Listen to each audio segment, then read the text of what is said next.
Hello, my name is Housseyni SANKARE. Today I will present you my poster. What title is Verification of CMIP6 SST data against grid observation over the ocean region around Canada. I am from Canadian Center for Climate Services within Environment and Climate Change, Canada. On background, I give it here on introduction, you can see, but on summary of this background, we can say that CMIP6 models offer monthly SST value, which are crucial for us at Canadian Center for Climate Services. However, before we can make your simulation available for users, it's essential that we evaluate your accuracy and reliability. That say, the objective of this poster is to evaluate the CMIP6 models against historical SST data and then help to answer this question: how CMIP6 models simulate SST as compared to grid observational and station point data? Which region exhibit lower performance in models, and how can we ensure accuracy in those areas? Like simulation, we have 28 CMIP6 multimodal ensemble projection from 1900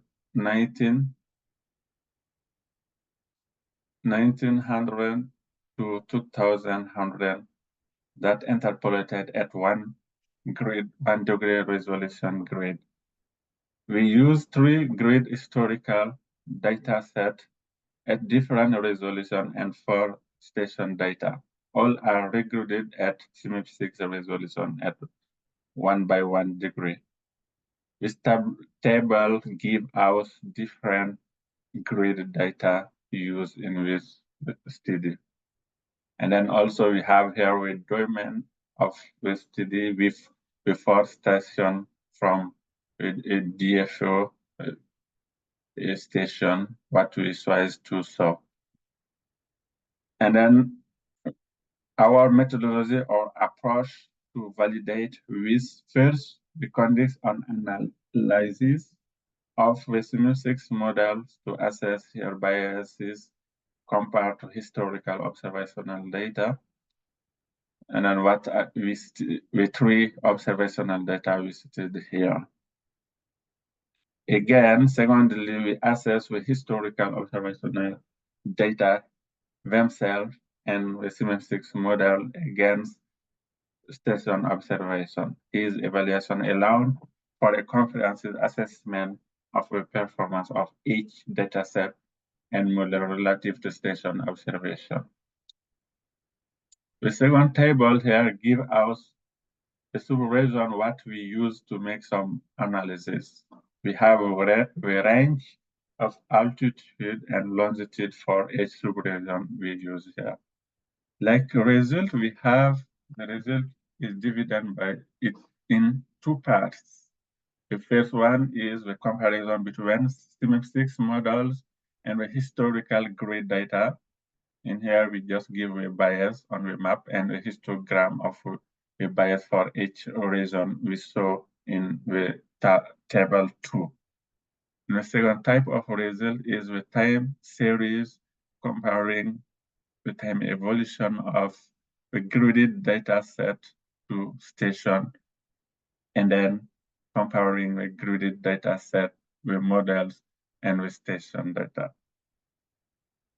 And for that, first, if we make some analysis for the bias here for the CMIP6 model compared to grid data, in here with figure 2A here, we have the mean and the mean bias.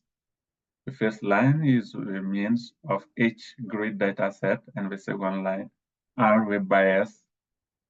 And then the bias with respect to model median, and the second, the figure B here, is the bias to respect to 90% of the CMIP6 model. It's like the 10 warmer models it represents here. And then the last one is the bias with respect to 80th percentile of the ensemble model. It's like the 10th cooler model in the ensemble. And what we can say, the high resolution data set, so SST value ranging generally between -1.8 to 24 degrees. Regarding biases for all the 3 percentiles, similarities are observed amongst the 3 datasets over the Pacific Ocean. However, notable distinctions are evident over the Atlantic part. And then we saw also the figures showing the histogram of mean bias with respect to the 3 historical observational data set from the median of the CMIP6 models for each region here. Here we saw the lesson of each region. We can say that it different. We have a very low bias for some region, but very large bias for some region. If especially for these 3 regions here, you can say we saw that we have a very large bias. And then for the time evolution, we have the first 2 figures here. So in the black, we have a station. We saw 2 stations here. 2 Bravo station like have lower agreement in the time evolution, and the S27 but have a good agreement between all the 4 stations we saw in the map.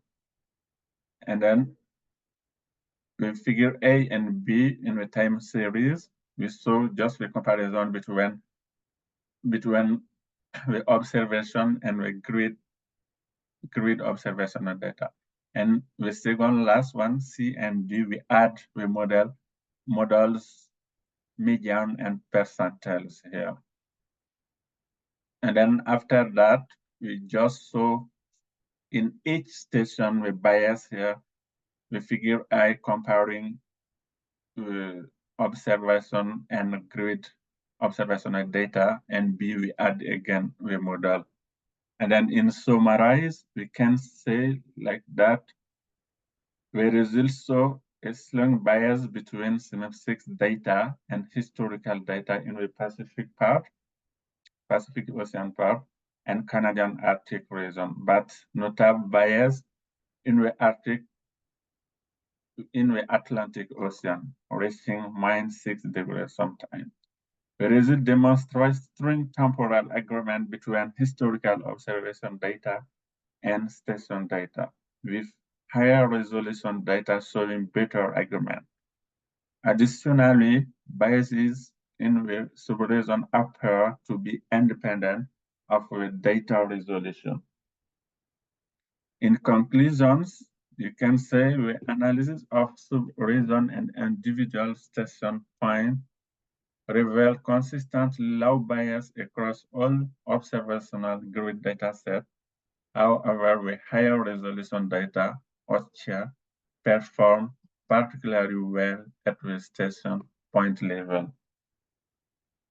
And then the comparison between the CMIP6 data and grid observational data, as well as for certain stations like S27, so promising agreement. However, notable bias are observed here and significant portion of Atlantic indicating we need for a bias correction. For our future work, we will involve analysis returned in each subregion and also considering a possible bias adjustment. And thank you, that is my presentation.